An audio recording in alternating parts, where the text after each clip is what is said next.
Hello, podcast listeners. We know podcasts are a great way to catch up on a program that you may have missed on KSJE, and it's provided as a free service of this radio station. But KSJE is now listener supported, and so while you enjoy this podcast, we hope that you'll also take some time to join KSJE. Become a member today. It's quite easy to do. Just go to our website at ksje.com/support and pick the level of support that best matches your budget. Thanks again for listening. Here's your podcast.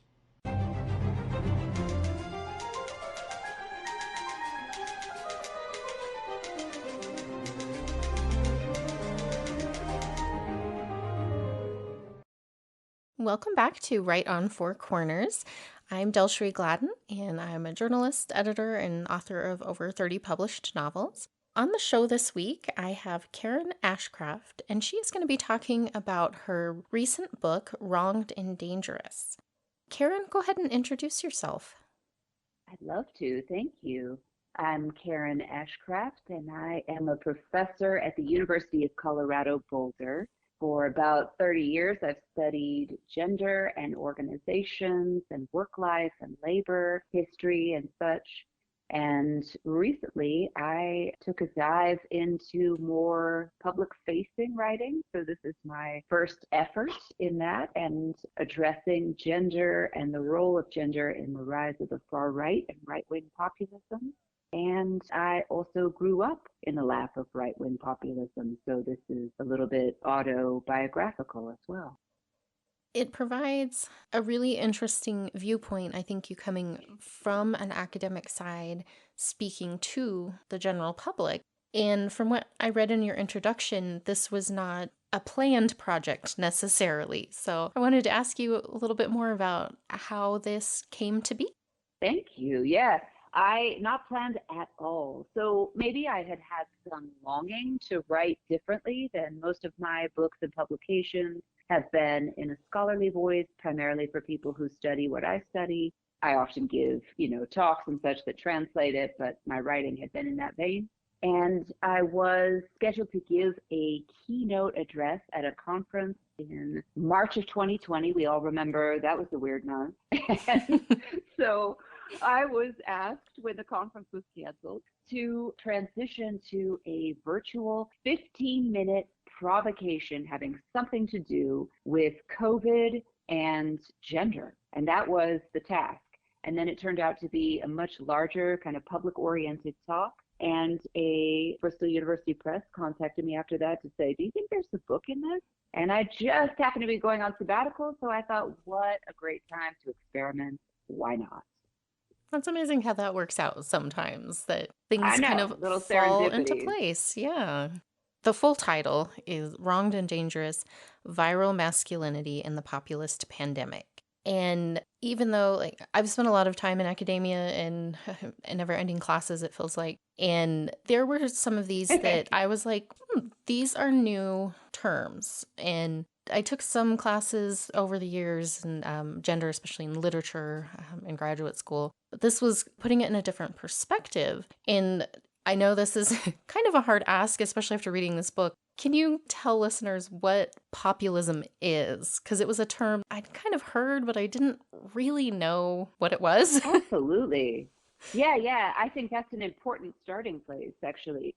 So when we use the term populism, generally it's a reference to a political form, label that concentrates on the distinction between the people, the masses, the ordinary folks, and some sort of elite or establishment that's gotten out of hand and is dissing the ordinary people and needs to be removed, in some way from their arrogant place. And so populism has a tendency to take that basic kind of binary form. So a lot of folks nowadays are calling what we see around the world cropping up, like MAGA to Boris Johnson to Bolsonaro, things kind of all around the world as right-wing populism. And it might be worth clarifying that what distinguishes populism from the right is that it's not just the people versus the elite or the experts experts or the establishment, but a third party enters the picture, which is the others, like some kind of illegitimate foreign or intruder or somebody who has stolen the people's birthright and the elite are helping them. And so that is the kind of populism that I engage with in the book. And I try to offer a different explanation. For me, coming at this from not being in this academic topic, I did feel like you explained really well and gave me like a good base to continue reading the rest of the book. Be like, okay, because I went into it, I'm like, I'm not totally sure what we're going to be getting into here. Absolutely. So, yeah, I mean, that. A lot of these terms need a little intro, a little ramp up, right? Mm-hmm.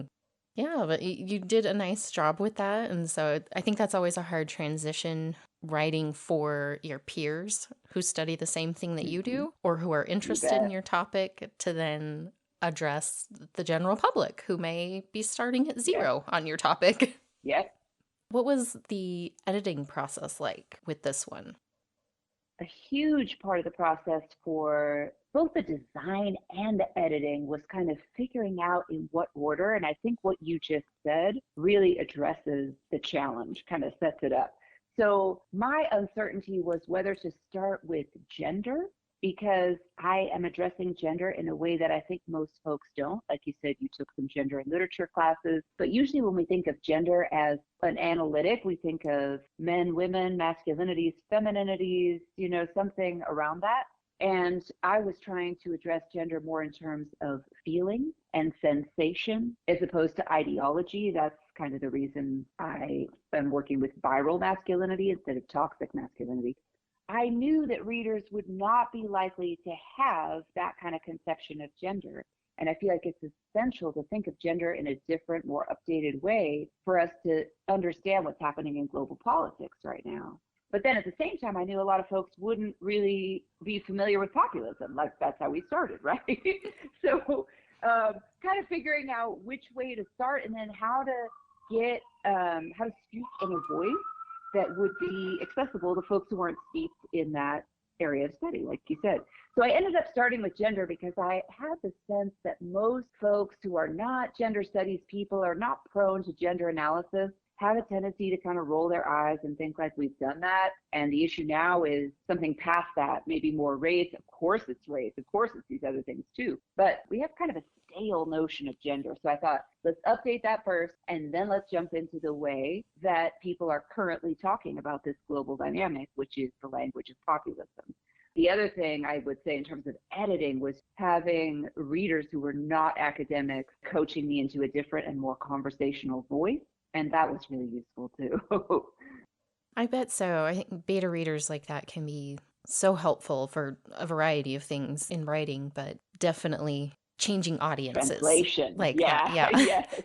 There's definitely been some books I've read, even, fiction books that are very heavily science-based or, really like deep dive into a topic. And there are times I'm like, I don't know what's going on at this point.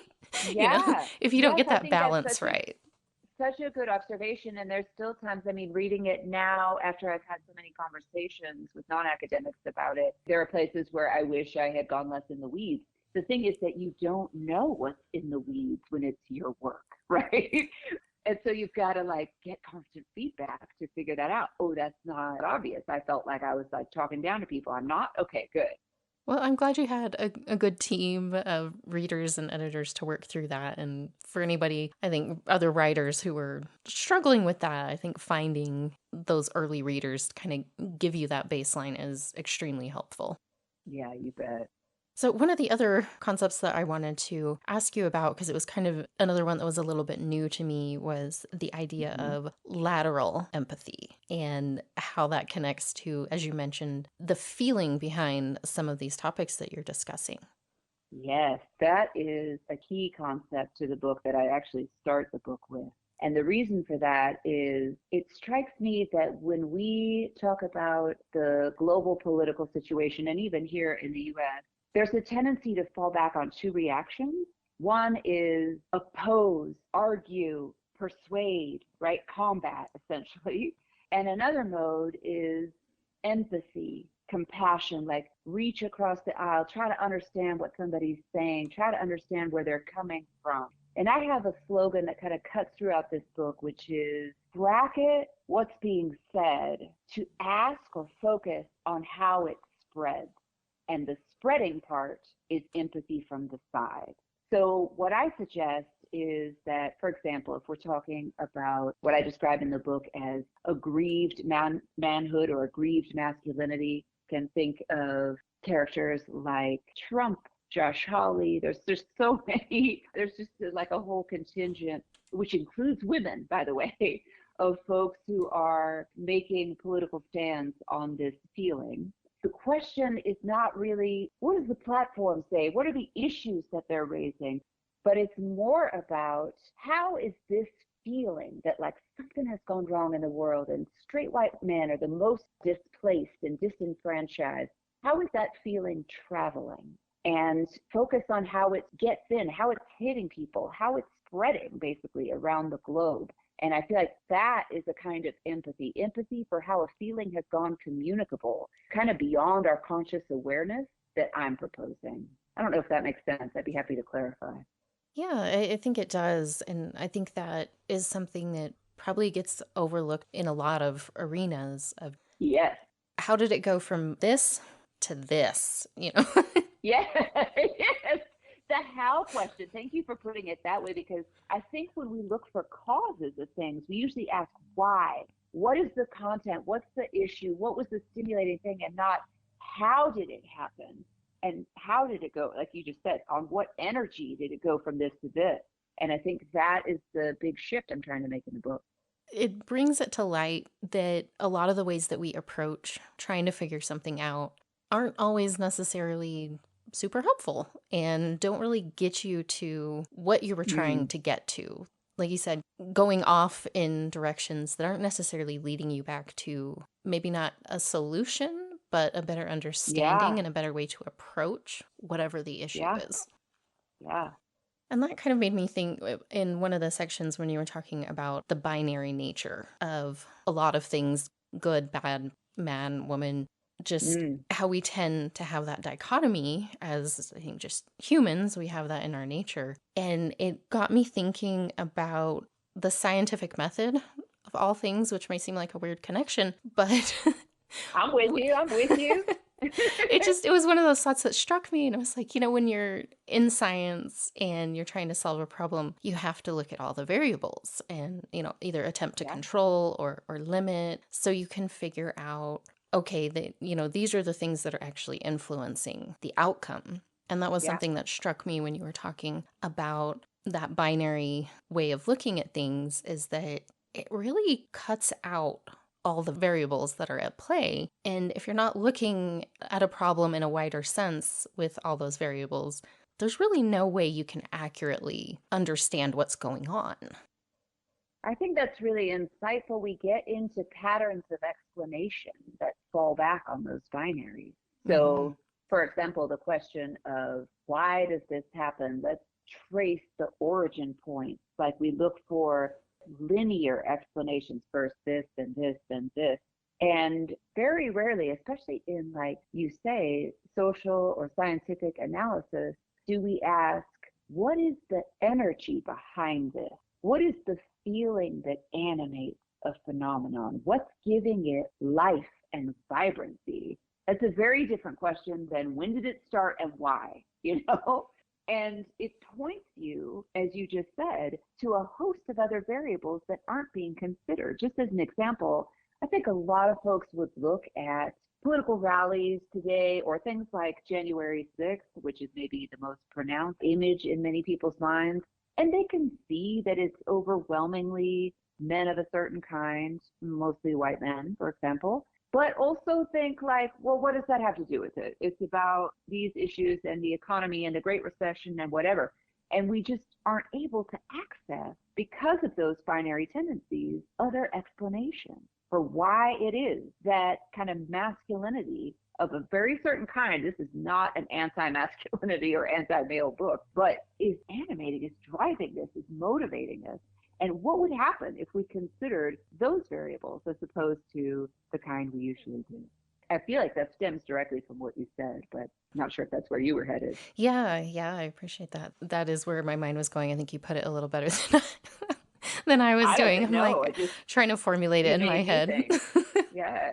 Well, and coming back to that, you mentioned earlier, you're talking about viral masculinity, not toxic masculinity. Mhm. And the second one is probably the one most people are more familiar with the concept. I feel like it's been talked about more in Yep. recent Yep. times. So explain that difference and your focus there.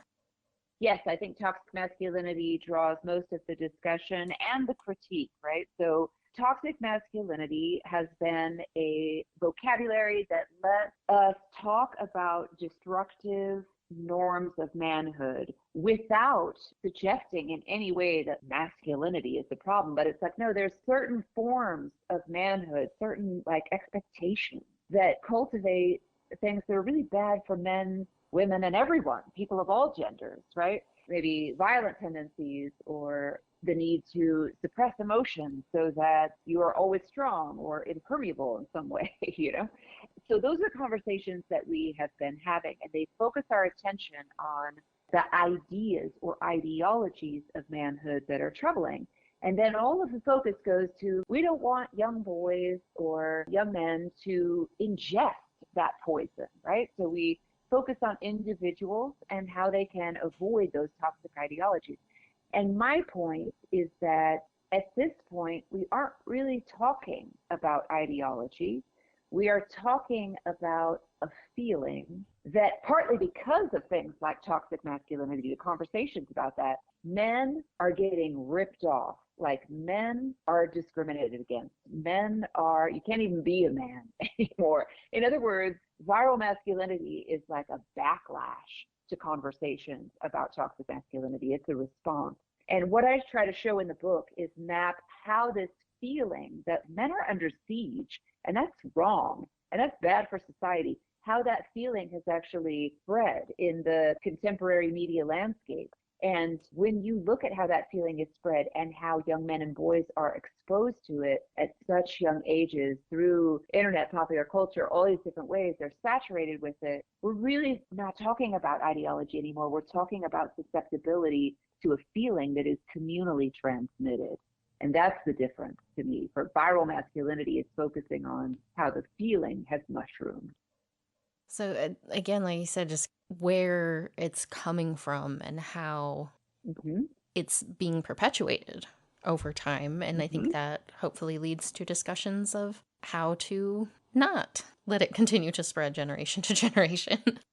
Absolutely. And it's not just, it's not just generation to generation at this point. I talk about a phenomenon in the book called the manosphere, which is that basically in the last 10 to 15 years, the online presence of various kind of anti-feminist men's groups and memes and videos, and think of Andrew Tate as just the most recent example, but that has absolutely exploded. And what it does is open for global consumption, and men can contribute to it and create these granular examples in their own local communities, and it just grows the feeling. It's like a feeling intensification machine, a super spreader of what we used to call toxic masculinity. And so I guess I just think we should be worried about the viral part, that it has literally gone viral, and not so much the poison part. In other words, again, bracket what it says, focus on how it spreads. That is fascinating. The ability to connect with the rest of the world definitely has its good and bad sides in a lot of it spheres. sure does. And Yeah. that is fascinating because before there was so much connection, it was more family, the people you grew up with, where you're learning some of those gender norms and expectations. And that's a really great point, that a lot of that may be coming from outside of your immediate circle of people in your life. You bet. In fact, it's pretty demonstrated. One of the things I do in the book is just pull together from various fields the research on this. And so I think your point that it's generationally passed, that is certainly a way that that occurs. And that has been the kind of focus, like how you're socialized, right? Family socialization.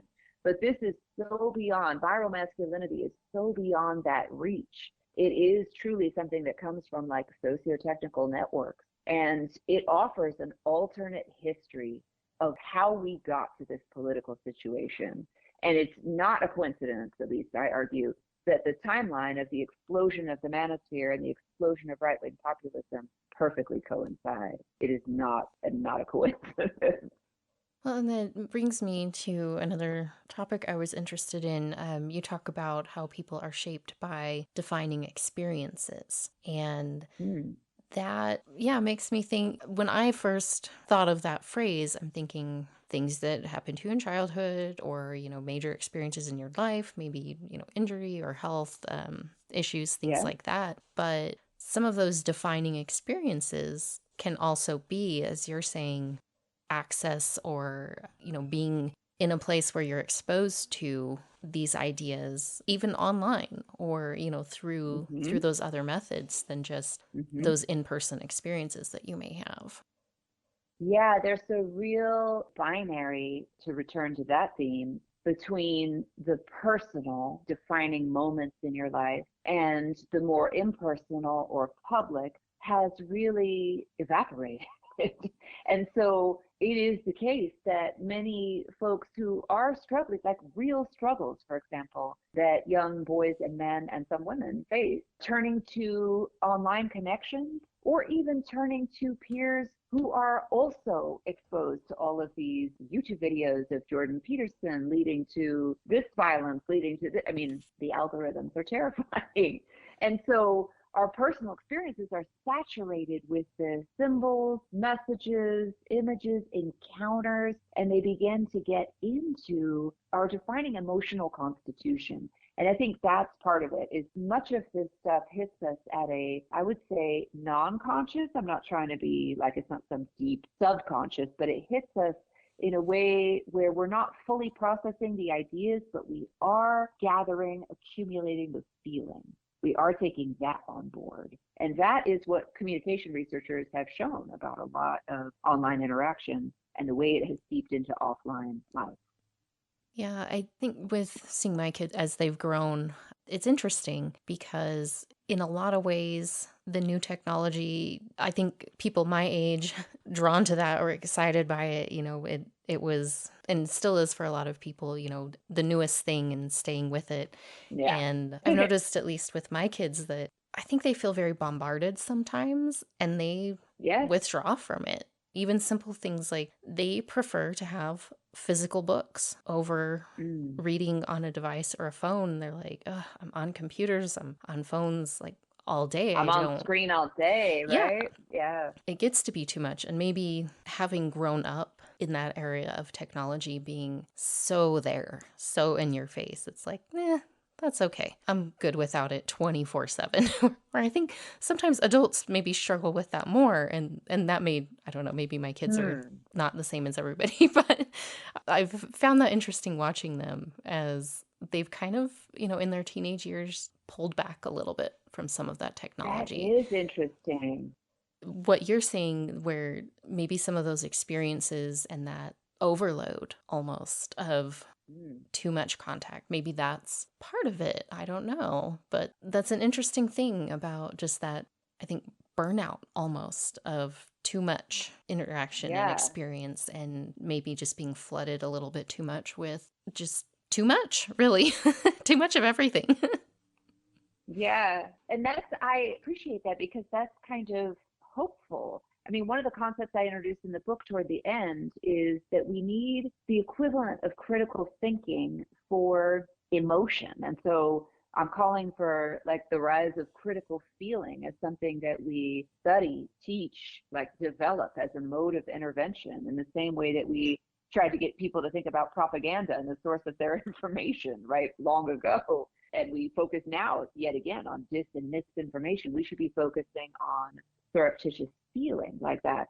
And it's interesting that what you're suggesting is kind of like we may reach a time, and perhaps the example of your kids illustrates this, where saturation, like felt saturation, will prompt a mode of critical feeling where people pull away from engagement. And I think that's actually a really interesting option. It's not what I see, but I don't know how old your kids are, with college students. So like I teach classes in gender and communication, for example, and they describe being both addicted to and saturated with, the endless stream of TikTok, YouTube's, like all these videos circulating that show like one more outrageous prank, and so these things circulate amongst them as like fun. That's the other thing. It doesn't seem like white supremacy, right? It doesn't seem like it's going to be that harmful. It's just like another dude prank. But then it amasses into and leads toward this other rabbit hole.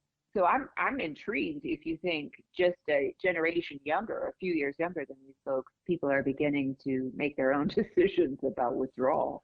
That's kind of cool. It's interesting, that idea of critical emotion analysis. And I hope that does develop more. I think it's definitely something we could use as a society to look a little bit more closely at, like you're saying, where those come from, how they spread, and what that means in the greater sense of things.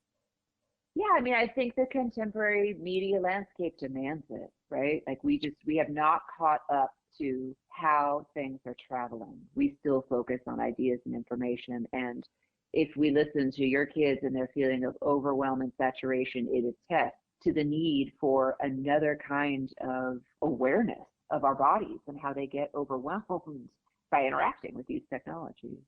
Mm-hmm. Well, I'm interested to see how your research and these concepts continue to develop over time. I think that inward focus is great to see developing. I think seeing more of a focus on mental health, on self-care and well-being has been much needed. And I feel like there's a great connection there to what you're talking about, of bringing that to it really is another level. Yeah. Critical feeling is a friend to those things, but it just pitches it more at the collective level rather than individual self-care, right? Like we need to be thinking about this as a social capacity that we all need. But I agree. Thank you so much for taking the time and talking with me about this. I think it's something that doesn't come across my virtual desk very often with this show. I do a lot of fiction, and it was interesting to be able to kind of step out of fiction and get into something that really got me thinking. And I think that that's neat, that that's out there for the public, for the everyday reader to take a look at that and to start, delving a little bit deeper into some of those topics. So even though this wasn't something you planned to do, I think that's great that you did and that you wanted to share that message and some of the concepts and ideas that you've been studying with the wider public. Thank you so much. And I appreciate your writing perspective on it as well. And a young adult angle. That really made me think. So thank you.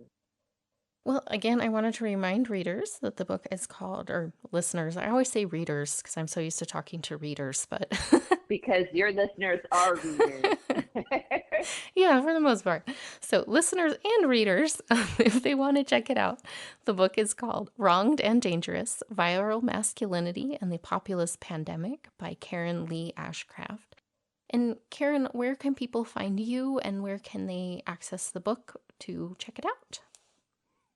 You can access the book at most of the usual places, Amazon and such. Indiepubs.com is one great angle too. And Karen.Ashcraft at colorado.edu if you want to reach out and talk ideas. Awesome. And do you have any projects in the works? I am just rolling this out, and so I'm going to see where this leads for once. I usually have projects lined up, and I am open at the moment. Nice. Well, take a little break, enjoy it, and we'll you. see where you go from here. But thank you so much for taking the time tonight. Thank you so much for having me on the show. I appreciate it.